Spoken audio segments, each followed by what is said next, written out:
Today, I'm going to show you how to make a country, and these are the ingredients.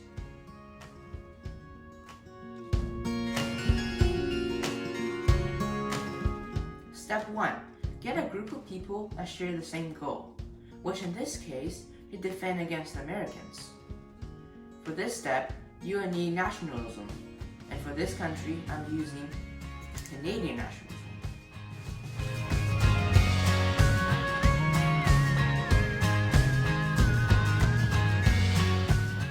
Step 2. You will need the province of Canada. Separate Canada East and Canada West, because they always have conflicts with each other, so we're going to treat them separately. There were many conflicts between the Liberals and the Conservatives. For example, they were having a conflict on where to put the capital of Province of Canada. Canada West wanted an army to defend against the Americans, and Canada East didn't. So Canada East, the Liberals, came up with the solution of dissolving the government.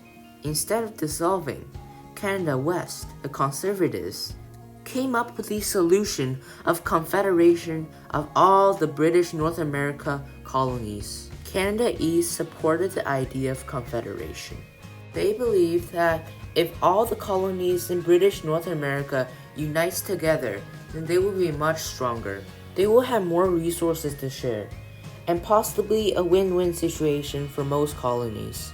Nova Scotia and New Brunswick both joined the Confederation of Canada because they both benefit from the railway, and they both wanted to protect themselves from the Americans.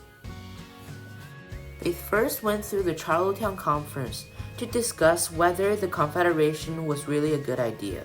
Then they went through the Quebec Conference to get into the smaller details.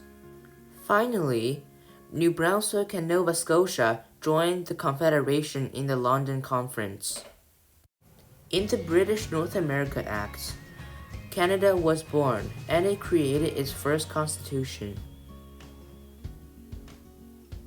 Now let's summarize the continuities and changes that happened to BNA during the 1800s.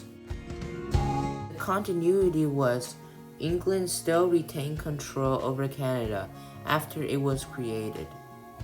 The change of BNA during the 1800s was the three colonies, Province of Canada, Nova Scotia, and New Brunswick, joining together and formed a new country.